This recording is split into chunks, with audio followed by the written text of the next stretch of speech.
Hey, this is Matteo Lane. I'm Emma Willman. And this is Inside the Closet. Inside the Closet. Hey guys, Matteo and Emma here. This is another week of Inside the Closet. Today we talk about me going to Vegas, humiliating someone in my front row. Emma talks about back scoop stories of crazy ex-girlfriend, and we talk a lot about Lindsay Lohan. So, enjoy. See you soon. Thanks, guys.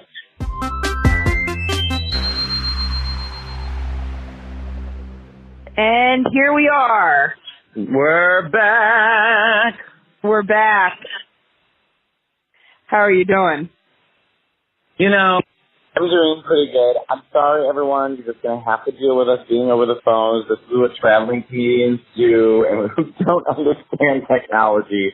So if it sounds like shit and you don't like it, I totally get it. But I promise you it's going to get better. Emma, we just haven't been in New York at the same time in forever. Yeah, and you know, it's funny because people have mentioned, like, the sound, and then when I was in New York and I went into the studio, right away I noticed the difference. I was like, oh, yeah, this sounds better, because I was just so used to the phone at that point, and then when I get in there, I was like, okay, yeah. I feel like people are just living to, like, our recovered phone calls of, like, being locked in a basement, and so, like, the sounds are barely getting... You and I are doing this with a string and a cup, but we're like we're underwater. We are dedicated, and we want everyone to enjoy our podcast, so please forgive us. Because this was also another thing. It'd be tough for us to record, and, like, I've done a podcast where, like, I would record a bunch and then release them, but it wouldn't work for us with this one because we talk about, like, current stuff, so we wouldn't be able to record a ton. What we will do is we'll record some interviews to, like, have them, like, stored up, so then we won't have, like, a lag time. Plus, we have a bunch of people we want to interview too. Oh my God, we have a long list. Tim Dillon, we need to get on this goddamn show. Oh yeah, we tried. We've tried a couple times, I think. I had a pretty interesting weekend. My weekend was full of drag queens. Were you in New York? Yes, I was in New York this weekend, and I went to DragCon, and I went for, like, just an hour and a half. I literally went because I just wanted to see my friends, Monet and Bob. Right. And it was really fun, you know what I mean? It was, you know, it's a nice reminder. Like, last night I was at this show called Look Queen that Bob started, and I'm sitting there, and it's like I had just come from the cellar, which I absolutely love. But there's something so nice and refreshing, like, being around just, like, a room full of gay men and drag queens, and it's like, oh, yeah, like, this is, like, my home. Like, I feel at home here, and I don't know, I'm always surrounded by straight people, which is fine, but then it's nice to just, like, take a break and do this. Oh, I have a complaint, by the way, about one of my Toronto shows. Oh, but do tell. So, a girl who is very sweet, who was in the front row, and she was like, you know, I'm a big fan, and I oh my God, she wrote me, Matteo, because a girl wrote me, and I'll see if it's the same one. A girl wrote me that... I know it's her. Okay, tell me, and I'll tell you what she said. Well, she wrote there at 3, too. So... Really? So I didn't tell you, because I knew, I forgot about it, but I wrote back, I knew that she must have had to have done something, because I was like... Of course. Yeah, like, I was like, okay, you know, okay. Why don't you read her one, because I've asked Jared for her to reach out to me, because I will wonderfully and calmly explain to her why she was distracting and why I had to take her phone away from her. She reached out to Jared Freed. Was he on the show? No, I think maybe she listened to Jared's podcast. No, like, no. On it or something? She must listen to... I'll try to find a message. She must listen to Wake Up with the Taylor Strecker, the morning show, because Jared co-hosted that one time, and I'm pretty sure she'll do. But what happened? I mean, okay, so this is what happened. So first of all, I just want to say this. As a performer, let me just give you like a quick, because how long do we wait, Emma, to go on stage? It can totally depend. It can be like hours, or it can be like... You mean like getting ready for the show? Yeah, I mean you're just waiting all day. So I'll put it this way. Oh, yes, totally, the rules of, when you travel all day. Okay, so let me just give you a quick insight of what my brain was going through and the stress that I was going through, because I do this show called Streisand at the Bonsoir, right? So it's Matteo, it's me. I'm singing Streisand's original repertoire. It's the thing I've been working on for over 2 years with Henry Kapersky. It's a very, important project, near and dear to my heart. Near and dear to my heart. And also, you were doing, when anybody just you were doing 2 shows a night. That's when you lost it. Yeah. So let me tell you the pressure. So this show requires me to sing for an hour and a half, sometimes longer, right? So it's a lot of pressure on the voice. And even as trained as a singer as I am, it's hard to do. And I had to do it 4 nights in a row. On top of doing this show 4 nights in a row, I had to do my hour. So I was doing I was opening for Fortune Femster, which was 20 minutes, who I love, by the way. Then I would go do my hour show. So I'm doing literally an hour of me doing stand-up, which is a huge strain on the voice. And then after that, I am doing another hour and a half of singing. And I had to do this 4 nights in a row. So I actually spent most of my day not speaking. So when I'm in Toronto, I have to be on vocal rest in order to make sure that I can sing and sound good, and I'm really nervous, and I don't want to sound like shit. And so I'm not talking all day. So it's like the 3rd night of me doing this show. I haven't talked all day. My voice is really tired. I get there, and the show's it's a cabaret show. You sit down, you sing, you do those stuff. So, I'm there, and this girl was wonderful and very, very nice, but she was getting excited. So I had to be right away. She's in the front row, right? So was she drinking? I can't say whether she was or wasn't drinking. Okay. I will say it wasn't like a drunk, it wasn't like that's why this was happening. I mean, maybe. I don't know. But so, when you're at a show and you're going to be an audience member, the pressure isn't on you. The pressure is on the comedian. The comedian's going through enough stress, right? Your only job is to sit and listen to what they have to say, because they work very hard preparing what they're about to say to you. And just don't distract. You can have any response you want, just don't distract other people. Right. So here's what's distracting. In the front row, she's on her phone the whole time. So not only is she on her phone, she keeps interrupting me with woos and keeps interrupting me and keeps interrupting. So it's like we're 3 minutes in and she's already on her phone in the front row and she's interrupting me. And I Isn't that weird that someone would be on there? Maybe she's trying. I wonder if she's trying to record. Because does this happen to you when you see someone on your phone that much? Are you thinking, are you recording? Because if someone's recording, I'll stop in the middle of my text. Yeah. Put your phone down. If someone's recording, that's bad. And sometimes people will hold their phone up, but not. They know they're not supposed to record, so they won't hold it up to their face. They'll just kind of hold it down. So then you look like a crazy person, or I'll feel like I'm a crazy person, because people in the back don't necessarily know. Everyone can't see what you see. Mm-hmm. So then when you say something, it's hard to tell if they're recording. So it's so distracting when someone's on their phone. So distracting. If you're on your phone, it takes us out of the element and ruins the show for the rest of the people. And I know that sounds crazy, but it does. Because we're looking at you thinking, okay, I'm up here working my ass off, and you're showing me that you don't give a shit. And so I said to her nicely first, I go, girl, I was like, you're in the front row. You got to put your phone down and pay attention. She goes, I'm a big fan. And I said, I'm happy you're a big fan, but if you're a big fan, you would know that I get real bitchy when people aren't paying attention at my shows. So funny. Because I'm, not that I'm known for it, but I mean, even the security guards at the cellar are like, Matteo, let Matteo handle it. You know what I mean? So, I was like, so please get off your phone. And she goes, well, my friends are here. I said, that's great for your fucking friends. Enjoy the show. And so. Also, right away, it's like, don't defend yourself. Just put the phone away. Or, guess what? Go out. Stand up and leave. Exactly. I said, if you want to be on your phone, you can leave. If you don't want to be on it, you can sit here. And the thing, too, to say I'm a fan and I have friends, I brought friends here, is you saying to me that you're saying, I owe her. Like, oh, you brought friends here and you're a fan? Oh, then you can do whatever you want. No. There's a performance happening. If you're not at home, you're not watching Netflix, there's a performance happening on a human being, and this is a choice thing. So she kept being on her phone. And I said, what the hell? I wonder what the hell she was do it? I don't know. I think what are you doing? Her friends in the back of the room, but just get up and go talk to them. So I just said, give me your phone. And she goes, well, I said, give me your phone. And I said, give me your phone. I put it on the desk next to me. It was literally a foot away from her. And I was like, okay, now we can continue with the show. And, so I had the phone next to me. And then she was pretty good audience member till then. And then I sang a Christmas song just for fun. And she was out loud singing the words with me.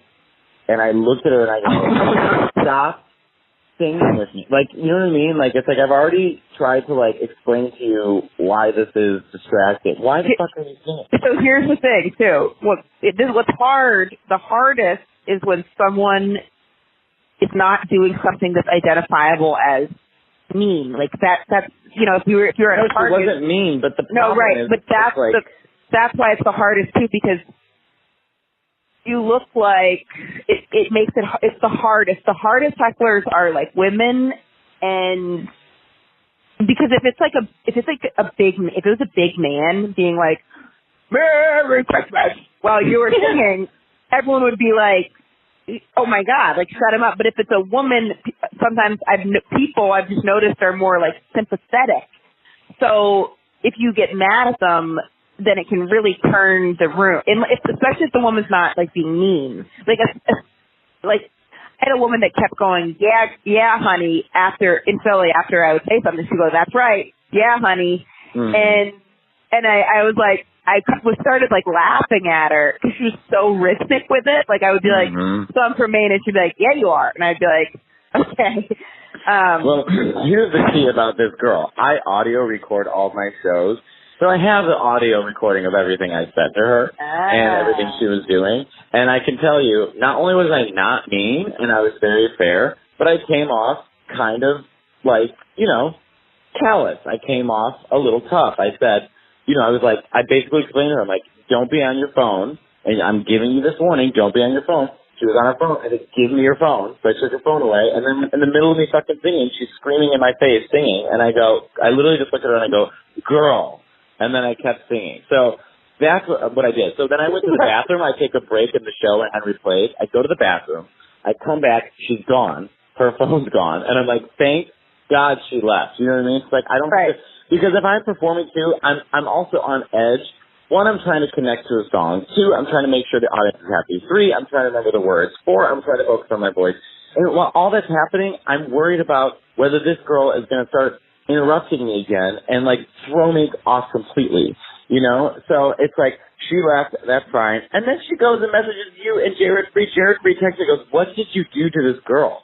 And that's so funny. So when I got the message, I thought about it, and I thought about it, and then I read it 5 times. I'm trying to find it. Can you read it? Because I'd love to hear her side. I wrote it. I said, I'm so sorry that happened, or something like that. And then I was like, let's see, it was a little while ago. And then I read it a few times, and I was like, obviously, I told our therapist, I was like, obviously, she's not saying something. Because she said that you humiliated her at a show. And I was like, but I was like, obviously something happened for him to even notice her, and if a comedian's noticing someone to the point where obviously she said something.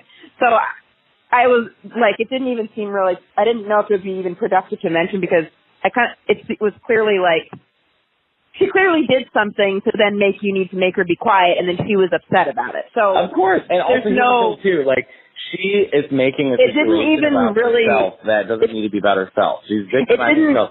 He humiliated me. No, you showed up in the front row of my show. You were on your phone. You were distracting. You were talking back. You were singing along. You were not helping the show. If you look around the room, and there's 200 other people that are there, are not on their phones, not talking to me, and not singing along in music, and you're the only one doing it, who is the problem here? So, what do you think is worse, the phone or the singing? Both. I mean, it's both. It's it just was like front row. Like, I can't, and then the audacity to message everyone but me to be like, you humiliated me. It's like, no, I didn't humiliate you. You humiliated yourself. And I have an audio recording of everything I said to you. And I did not name call. I did not make fun. I can't believe that she messaged Jared, because I was kind of like... That's the best part. Yeah, I was kind of like... Maybe she must have messaged him more after she messaged me, because I didn't really... I just said sorry that... I don't know whatever I wrote back, I need to find... I think I deleted it, because it was just like... Yeah, obviously she did something. There's no way to sound innocent when you send that. It was weird, but it's like... Also, what is she tattle-telling on me? Like, yeah, girl, you were annoying as fuck. Also, right, and, I mean, maybe it's, I feel like it's maybe if it was like a straight guy and a girl messaged me so they humiliated me, I'd be like, oh, like, what happened? But with you, I was like, I mean, like, what do you mean he humiliated you? Like, he didn't, like, either you did something wrong. Also, I wanted her. She said she was a big fan. She said she was a big fan. So what? So right, but that's what I remember. So she can ruin the show. Okay. So that's all of it. It's just it's like it just gets. I'm going to say I make it very clear from the beginning. Don't be on your phone. If I ask you not to be on your phone, and then you're on your phone, what does she want me to say? Oh no, it's okay. You can be on your phone. Everyone else is off their phone, but it's okay for you to be on your phone. I'm texting my friends in the back. I said, I don't give a shit if you're texting, someone in jail. I said, get up and go to the back and talk to them if you need to. Like, there's no reason for this text. Like, you know what I mean? Because when you're on stage and you're singing kind of sad songs, and all you see is a glowing face of someone directly not paying attention to you, regardless of the situation, when you're sitting there, no matter what you're doing, you're on your phone, that's where you are. So, have you seen, you must have seen Todd Barry's joke about this? No. Oh my God. It's so funny. Okay. So there's a comedian in New York, Todd Barry. He's on, he's been in like a bunch of like movies and stuff, but I've just started watching Master of None because I'm trying to write my own scripted thing, and that's what I'm trying to base it off of, kind of. And Todd Barry plays a director in that, so he's a little director in that, but he's a comedian. He's got a Netflix special. So he's got this joke, and I'm totally butchering it, but basically the premise is he's at his show, there's this girl in the front row, and she's on her phone, and he's like, what are you doing? And she's like, there's an emergency. And he's like, like one of those crazy emergencies you don't need to call for? Like, is it like someone's like, my house is burning down, and she's like, oh, my house is on fire, and she's like, well, not as on fire as comedian Todd Barry, who I'm sitting here watching. And then he says that she goes, I'm Googling you, and he's like, are you trying to see if I have a show in the area, or like what? And it's like she's like watching a clip of him sitting in the front row, watching a clip of him being like, he's funny while he's on stage. He's like, what the hell are you looking up? I know. Well, you know what? It's so funny because people were so distracted and addicted to our phones that, when you go to live performances, I know you don't think what you're doing is rude. I know you don't. Like with this girl, I know what her mentality was. I'm a huge fan. I brought fans. I'm sitting in the front row. I'm going to show this guy that I'm a huge fan of him, which is totally fine because you know what? There were other big fans of the show, which I stood outside and waited every single night, met every single person who came to the show because I'm so grateful for it. But when you're in that mentality, when you pick up your phone and you're just typing away 2 feet away from me, you know what I mean? And then if the person on stage says to you, hi, please put your phone down, why would you go back to your phone multiple times? Yes, actually I had someone from the morning show that she listened to came to a show, I guess it was on Friday, and it was really cute because so this show is in a rec room. Now, I assumed that it was going to be like a dump because I was like, oh, a rec room is like going to be some big room where they just like put me in and like people are like playing games because it's usually games at rec rooms. And but I'm in LA and they were like, you can do 25, 30 minutes. I love doing that amount of time. So I was like, I'll be there. I get there. It's an awesome comedy club. It's called the Rec Room Comedy Club. It's super cool. So my plan was, originally I was like, I'm just going to do a bunch of new material to stuff this club. Then I get there, I'm like, whoa, this is fucking beautiful. But there was a girl in the front row, and she sent me a message and was like, I'm here. And I was like, well, identify yourself so I could say hi. And then she goes, well, they actually sat me right in front of the stage. So right away I was like, oh no, I wonder if, I wonder if she's going to kind of talk while I'm on stage. And then also I was like, I always want to do well if there's people that come to see me. So I was like, well, I might try some new jokes and whatever. She's like, okay, sure, Emma. But when I got up, it was so cute because I kind of scanned the front row, and then she just she lifted one of her fingers up and mouthed the catchphrase of the show, which is "Hey girl, hey." She just went, "Hey girl, hey," and then I went, "Hey girl, hey," and then I started the show. But that's how you do it. That's you know what I mean? There was another girl at my show. It was so cute. Who is in the front row, who had a sign that said, "I'm a Closeteer," and I said, you know what? You said everything you need to say. It makes me feel warm and welcome. She paid attention. I met her afterwards. I was like, that is just the thing is I just want everyone to understand, when it comes to performers, when you're going to see a performer, there is a huge amount of pressure on us because we have to deliver. We've been working years on the material that we're giving to you. We are tired. We're traveling. I mean, I was in between 3 cities, and I can't talk all day, and I have 2 other shows that night. I'm giving you I'm saving all my energy to literally give it to you for that hour. And it's really appreciative when you have people who can sit and respectfully watch you and, I don't know what the word is, not help you, but there is a back and forth you need from the audience. So when you get people that are on their phones distracting and trying to make the show about them, it's you basically saying the work you do is not worth it. And I don't believe in that's subconsciously. Subconsciously, you're admitting this person. I'm going to start doing it with this person or interrupt this person because I'm going to make this about me because I can't handle that. There's so much time spent about you. I told you the story about the time that I heckled someone way back in the day? No.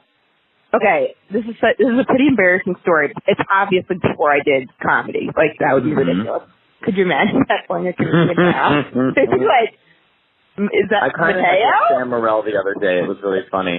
I walked into the cellar and Liz and Val were like, "Oh, you're on stage right now." And I go, "What?" And they brought me downstairs, and Sam Morrell had a full mustache. And we started laughing so hard, and Sam completely interrupted his set. He just looked through the door, and he's like, I'm being laughed at by a comedian right now for my ridiculous mustache. And I said, you look great. He goes, yeah, from a gay guy, that's a great compliment. So it was I kind of heckled. But he was okay with it. Oh, no, that's also, sometimes I think it's so funny when comedians talk to each other from the stage when they get there's times I've walked in a comedy club and then the comedian will, I remember Chris Stefano did it once at Stand Up New York. He was packed, and I had been out of town for a couple months. And I walk in and he goes, oh, hey, Emma. And I was like, Chris. And then he went, And then he went back to his jokes, and everyone kind of looked at me, and then I was like, and then I looked around and scuttled out. But he was like, oh, Emma. And then I was like, I've done that too. I've done that too. It's weird. So I heckled. So this is so I was in college, and I went to, it was close to graduation. I was at dinner with 20 people. We were all going out because we were graduating. And it was an awful setup for comedy because it was a sabotage show. Basically, the waitress came over and she's like, oh, you guys know a comedy show is about to happen. And we were like, no, we had no idea. There was no sign about that. And she was like, okay, well, a comedian's about to come on stage. So then this guy gets on stage. I actually ended up opening for this guy. I never told him that this You never revealed that you were the heckler. Yeah, it took me a while to figure out, but it was because it was so long ago, and then I was like, oh my God, fuck. It's this guy I'm friends with Corey now, or very friendly. I haven't talked to him in 2 years, but anyway. So he's on stage, and we were all trying to talk about plans after graduation, and you know, it's like a comedy show. So he said to my friend Dana, he was like, okay, like, be quiet. And I said something. I was like, no, you be quiet. We didn't even know a show was happening. We're trying to talk because we have to pay for this food and we just want to talk. What are you doing? In your defense, though, Emma, those pop-up comedy shows we used to do, they were so bad. And it's rough. like when you're out to dinner with your friends and then all of a sudden, so it's so tough on the comedian. And I remember it kind of took him back. He was like, oh, because like, what do you say to that? It makes me feel like, because you're right. He's like, he's trying to live his dream, and you're like, you son of a bitch, we didn't even know this was happening. Right. Like, what are you doing up there? No. Like, I just want to have dinner in peace. And then it's equally bad for the audience member and the comedian in those situations. I went to one of the most beautiful comedy clubs I've ever seen. Applebee's. That was a good one. Look, Applebee's is a great place to perform. I mean, when you're rising up in comedy, I'll perform in a toilet. What's your favorite chain restaurant? Mine's California Pizza Kitchen, but I don't mind Applebee's. Oh my God, that's your favorite chain? Yeah. Your favorite chain restaurant? Or Cheesecake. I'm gonna sound like such a highfalutin piece of shit. I don't go to chain restaurants. I mean, what? You're missing out. I don't like them. They have so many options, but yet it's so similar. I can't even think. Wait, you don't like the Cheesecake Factory? No. Are you out of your mind? It's like confusing the calories. But first of all, nothing makes sense. The chairs are wicker, and then like there's like. How can you even notice the chairs when there's that delightful menu?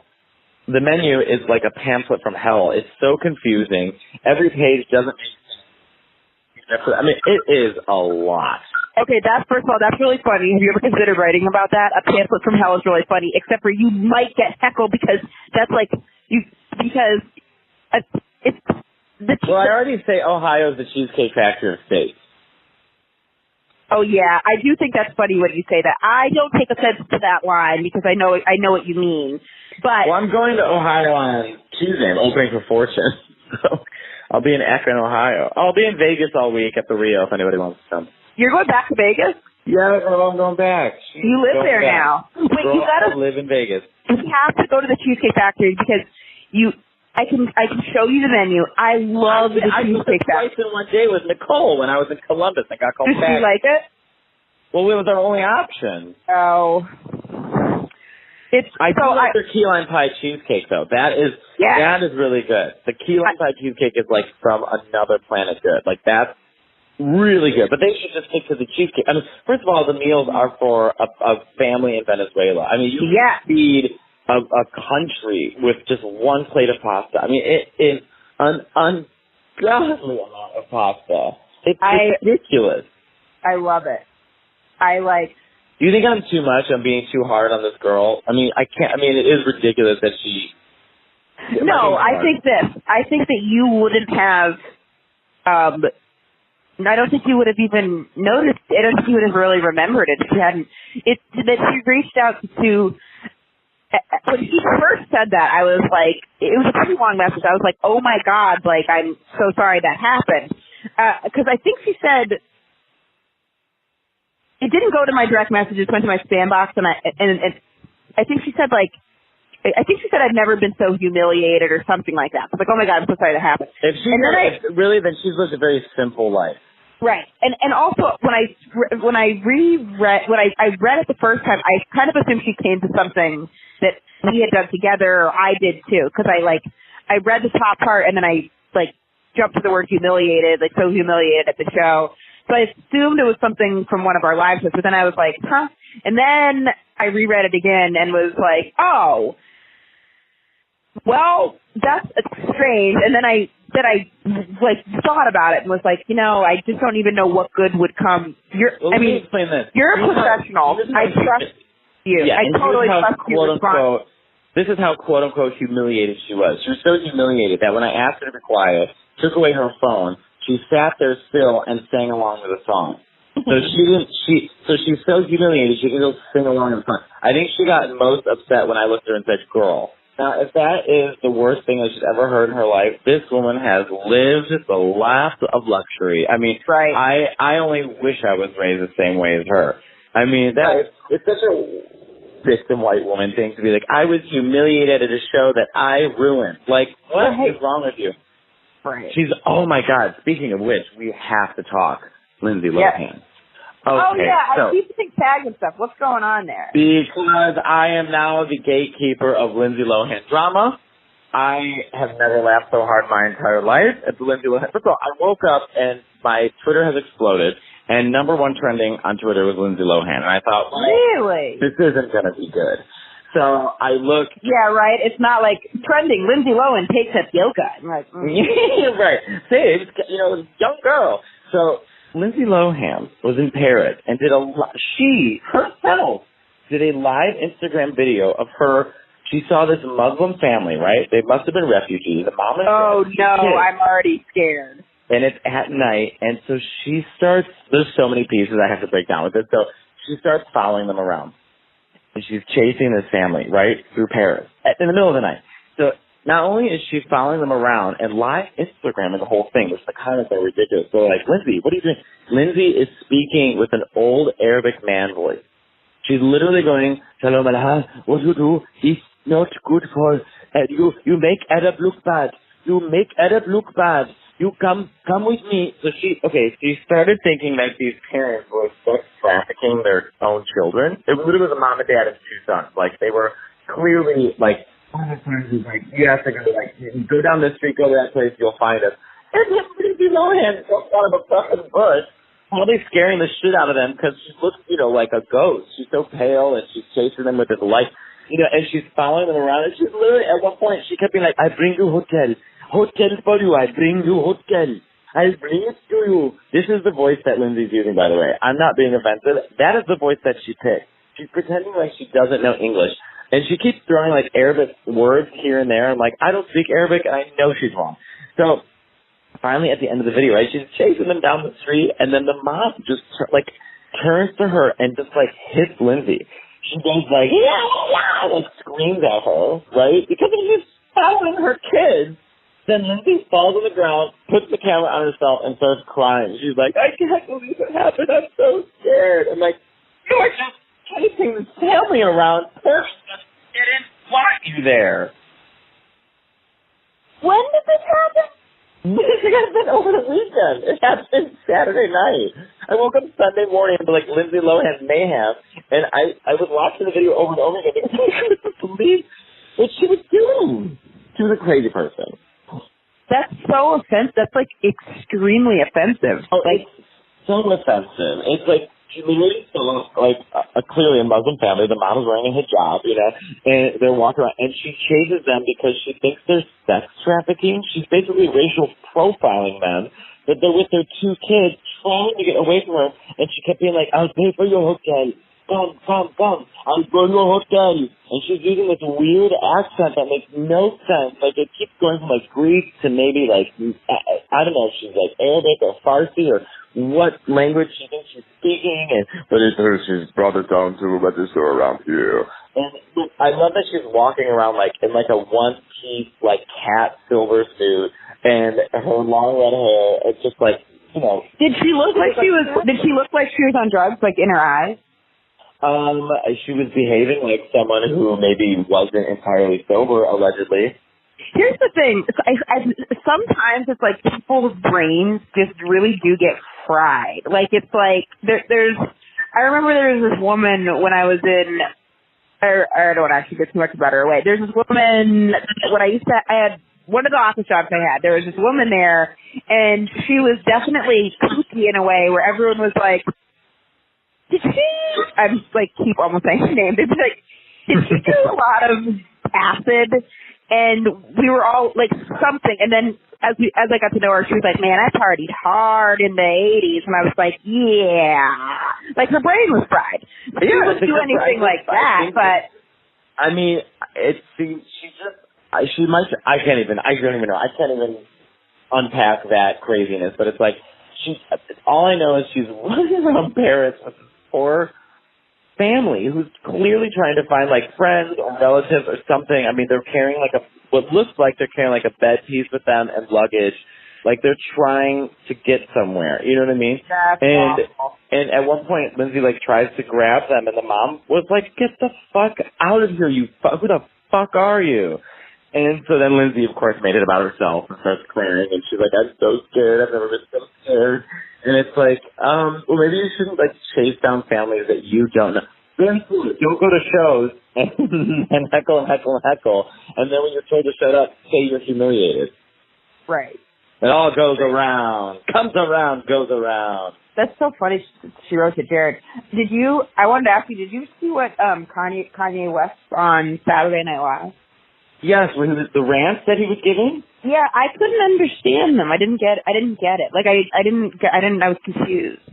All you what was know he saying?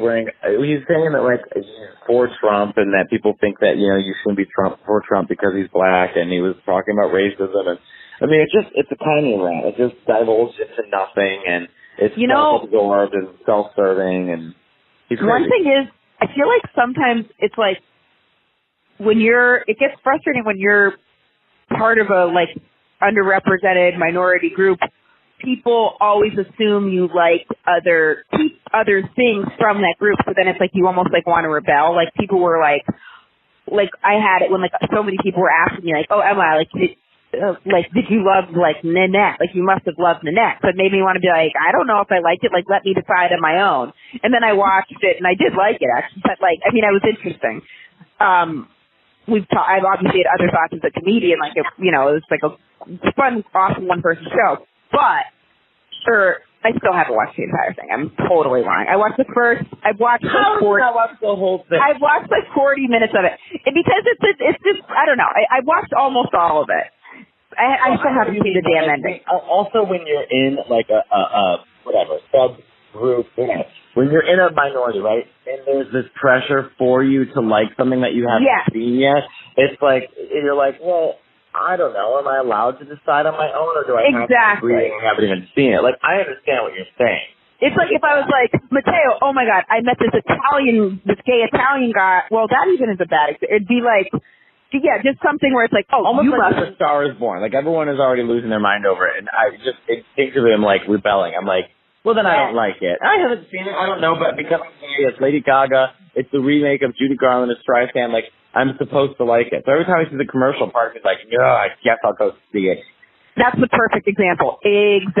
I was shocked at Lady Gaga looks so goddamn different without all her makeup on. Not surprisingly, but it's like, oh my God, she's like a real person. Well, first of all, she's naturally a very beautiful woman, and she's just they played her down too. I mean, they made sure like her hair was like not perfect and stuff, but her voice really is unbelievable. I mean, when she sings, you're like, God damn, she is so talented. But I love the preview because it's just Bradley Cooper like just barely putting words together, like I love you, and then Lady Gaga's like, my nose, it's my nose. I love Bradley Cooper. I mean, Bradley Cooper's fine, but it's like diction, my friend. I can't. He's playing a character. I just want to slap him. Like, speak up. So I need to watch the rest of the Kanye thing because I wonder. So yeah, that's what it is. He's just saying. And he changed his name to Yee. I think that's his name, which I wanted to be like, you're a hack. Prince already did it. But it's like, I don't know. I think he's just like not well, and people just keep throwing money at him, and that's what happens. Yeah, I think he's got to have some kind of like. There's a book Charlemagne, the radio host and personality, wrote this story about Kanye West coming into the studio, and that he would have this like entourage, and that there were two guys like standing outside where they're doing an interview, and every time he would say something, like, he would then, like, look over at them, and they would, like, laugh and give him the thumbs up. But then after the interview, Charlemagne was like, Kanye, like, those guys are full of shit. Like, that's soundproof glass. They can't even hear what you're saying. And he was like, he's surrounded by, like, yes men. Like, and that's, like, the ultimate. There's a scene in The Simpsons where Mr. Burns, like, lost all his money and he's surrounded by his lawyers, and he kept being like, I did everything right. They're like, yes. He's like, what did I made all the right moves. He's like, yes. And he goes, I see it all now. "Oh, just a bunch of yes men," and they're like, "Yes, yes." Right, exactly. I know that's the scary thing is like, what happens if we become famous and then all of a sudden everyone just says yes to us? Oh my God. I don't need that kind of, encouragement. That's why I stay in New York. Yeah, that's true. That does not happen in New York. I mean, it's pretty obvious when someone is. Every now and then I'll get like little glimmers of it when someone's nice because they like think that you're famous. I mean, it happens like few and far between. So it's like kind of funny, but it is weird because it's like they'll be like not like it happened like a week ago. It was like. Someone was like, "Oh my God, I love you," and this and that. And then I was kind of like, "Oh wow, thank you so much." And they were like nodding at everything I was saying and just like smiling at me a lot. Mm-hmm. And I was like, all right. I mean, maybe it was something else. I didn't know what, but I kind of imagine that's what it's like if everyone thinks that. I don't know. It's like a rose-colored glass. It's really weird. But I didn't like that. You think I was like a total monster when you got that. No, I didn't. You're messaging all these people. I didn't. I mean, I trust you. So it took me a second. Because it took me a second to calibrate that it wasn't like one of our shows. And then I was like, I'm so sorry that happened. And then I like kind of replayed it through a few times in my head, and then was like, it must have been. Something happened. Like, it was kind of like, whatever happened would have had to happen to the point where you would have needed to say something. I mean, I felt, when I read that, I felt bad for her, but I was like, I mean, there's a missing chunk here. You know what I mean? Yeah, I mean, Jared was like, he was literally like, "What did you do to this woman?" I was like, right. Literally nothing. I was like, I just told her how she was supposed to behave. Is that so wrong? Right. God, I'm a monster. I can't believe you're going back to Vegas. I'm going there. I'm going there the last week of this month. And the Vegas shows that Matteo and I do are booked through the same comedy club in New York we're at, the Comedy Cellar, so it's the Cellar in Vegas. I just sent her like my dates that I could do Vegas like way out, but I only sent 2 because it's kind of like a vacation because you go there for a week and you're on the show with like 4 other comics, so then you're not like having to like be pressed and worry about bringing in an audience. It's like it's a little bit like a vacation. Can I just say something? Upgrading me to a middle seat is not an upgrade. I just got one. Upgrading me to a middle seat. I can't think of anything more annoying than having to have no awesome and upgrade it to a middle. Saying that. Wait, why did you upgraded? Like you moved up to a nicer section on the plane? Yeah, but then it's a middle seat. I'm like, no. I'd rather have middle seat in first class than middle seat. I mean, I've only been in first class one time, I think, 2 times. But girl, yeah. No, I don't love. I got stuck in a middle seat on my way to Australia, and I was like, Jesus Christ, that was the end of that. I wanted to tell you, I saw the best. Like, have you ever seen the TV show Shameless? No. It's so fucking good, and there's a gay character on it. And if you're listening to our podcast and you're someplace that there's not a lot of gay people, and you're like looking for, some like forms of representation that feel like truly authentic, this show, one of the sons in it is gay, and it's so well done. It's like, it was inspiring too, because it's called Shameless on Showtime. I've auditioned for the show a couple times, but I'm a fucking idiot. I don't watch enough TV, so when I audition for these shows, I don't even know what the hell I just do the audition. I didn't realize, like, it's such a good show. Like, I'm blown away. The show is so good. I stayed up till like 5 a.m. because I got sucked into watching it. I don't know. I feel like I'm not even living my life anymore. I'm just like traveling, watching the same TV shows over and over. I recommend Shameless. I was like, this is so good. And I was feeling like overwhelmed about acting because I was just like, I feel like green with it. Like when I like when I do, I feel like better on auditions, but then the other, like sometimes now when I'm like doing it, I feel, I don't know. It's like a whole new arena. Mitch Hedberg had that joke about like when you get good at comedy, then people, or when you move along in comedy, then people are like, okay, now become an actor. It's like a different. Yeah, that's what I have the same joke too. I'm like the Zach 19 football player. Well, he's gonna have a secret to share with everyone. Oh right, yeah, for your yeah.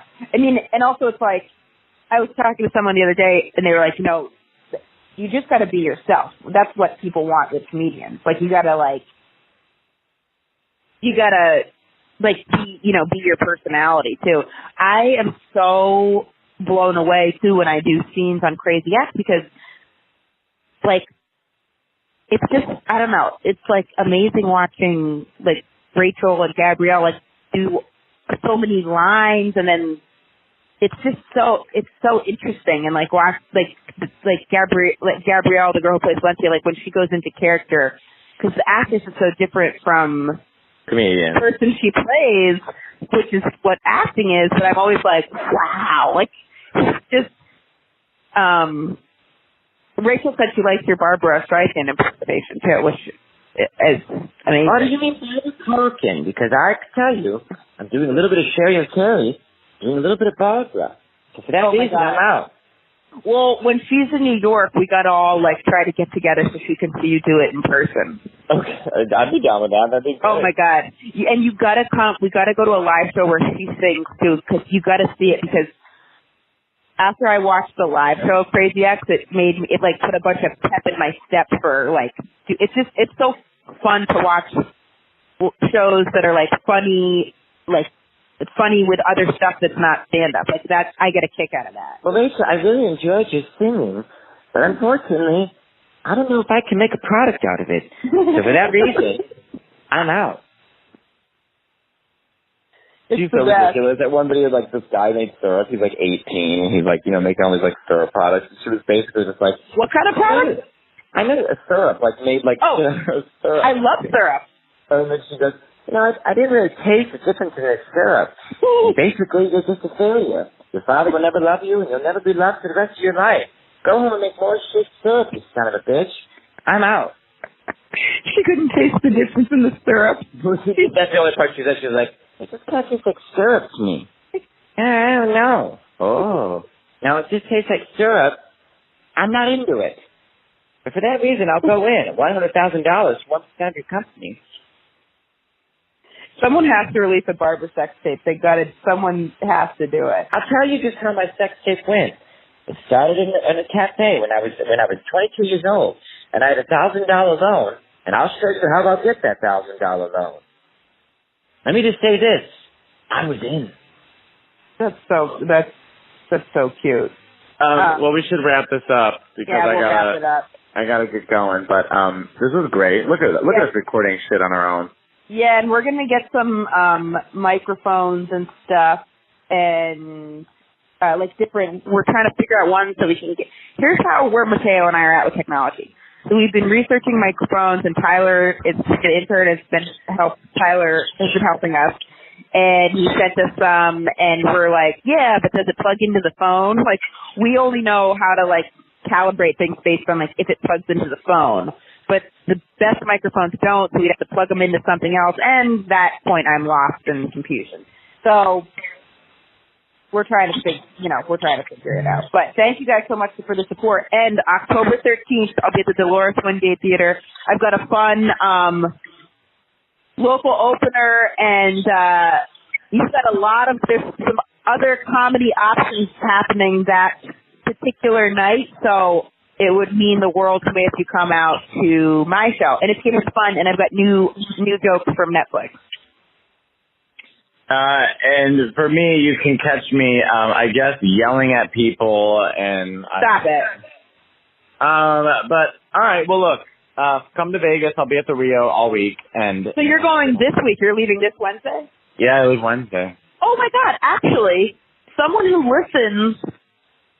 I don't know if they listen to this or the morning radio thing, but he works at a listener, I think it's Taylor's show, but he lives in Vegas. I'll reach out. Because the people that listen to that show, like, really like you on air. So he's messaged me. He lives in Vegas. But, yeah, go out in Vegas. It's like, Vegas is such a fucking alternate universe, so it is extra nice to see. Tell him to come to my show. I'll confiscate his phone and humiliate him like he's never been humiliated before. Okay. All right. Well, look, Emma, love you very much. You too.